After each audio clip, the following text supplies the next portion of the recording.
전략적 상황이란 어떤 사람이 상대방의 반응을 고려하면서 의사결정을 해야 하는 상황을 뜻합니다. 즉 내가 어떤 행동을 취하면 상대방은 이런 반응을 보일 것이다라는 예측 아래에서 자신의 행동을 선택해야 하는 상황이 바로 그것입니다.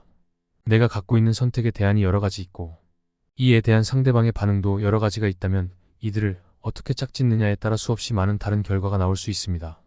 전략적 상황에 있는 경제 주체는 가능한 결과들을 모두 고려하고 행동을 선택해야 하는 어려움에 처하게 됩니다. 예를 들어 어떤 기업이 고객을 끌어모으기 위해 가격을 낮추려 할 때는 경쟁 기업이 이에 어떻게 대응할지 미리 예측하고 결정을 내려야 합니다. 경쟁 기업이 예전의 가격을 그대로 유지한다면 가격을 낮추는 전략이 판매량 증가로 이어져 이득을 가져다 줄 수 있지만 그쪽에서도 함께 가격을 낮춘다면 아무 이득도 가져다 주지 못할 것이기 때문입니다. 경쟁 기업이 더 큰 폭으로 가격을 낮출 가능성도 있는데 그렇게 되면 공연히 벌침만 건드린 상황이 됩니다.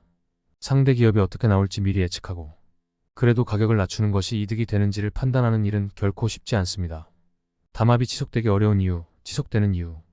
용의자의 딜레마 프리 저너즈 딜레머라는 게임 이론은 뉴스나 신문, 기사에도 가끔 등장할 정도로 유명한 전략적 상황 중에 하나입니다. 이 게임에는 이러지도 저러지도 못하는 난처한 처지에 빠진 사람들이 등장하고 있는데 이들이 과연 어떤 선택을 하게 될지 잠옷 흥미를 자아냅니다. 우리가 현실에서 접하는 여러 경제 문제가 이 게임과 비슷한 구조를 갖고 있어 그 분석 결과의 활용 범위가 무척 넓다고 할 수 있습니다. 어떤 범죄를 함께 저질렀으리라고 생각되는 두 용의자가 검거되어 검사의 신문을 받게 되었습니다. 검사는 두 사람의 자백을 받아내기 위해 독특한 방식으로 그들을 신문하고 있습니다. 두 사람을 함께 신문하면 서로 눈짓을 주고받아 범행을 부인할 가능성이 높으므로 따로 떼어놓아 톡방에 가둔 다음 한 사람씩 불러 신문을 진행시킵니다. 신문할 때 검사는 자백을 유도하기 위해 각 용의자에게 다음과 같은 제의를 합니다. 나는 당신들이 그 범죄를 저질렀다는 강한 심증을 갖고 있고 어차피 진상은 밝혀질 테니 순순히 자백하는 것이 좋을 거요.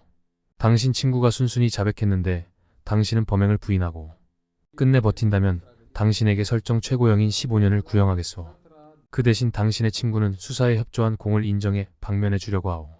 반면에 당신의 친구가 범행을 부인하고 버티는데 당신이 자백한다면 그는 15년형, 당신은 방면이요. 당신들이 죄를 뉘우치고 둘 다 자백한다면 법정 최저형인 5년을 구형하게 될 것이요. 만약 두 사람 모두 부인하고 버틴다면 이번 일로 벌을 줄 수 없겠지만 얼마 전에 당신들이 저지른 게 분명한 범죄를 다시 수사해 1년형을 받도록 만들겠소. 이와 같은 검사의 제의를 표로 정리해보면 다음과 같습니다. 우리가 김씨의 입장이 되어 어떻게 해야 좋을지 생각해보기로 합시다. 곰곰이 생각해보면 각자 어떤 전략을 선택해야 할지가 분명하게 드러나게 됩니다.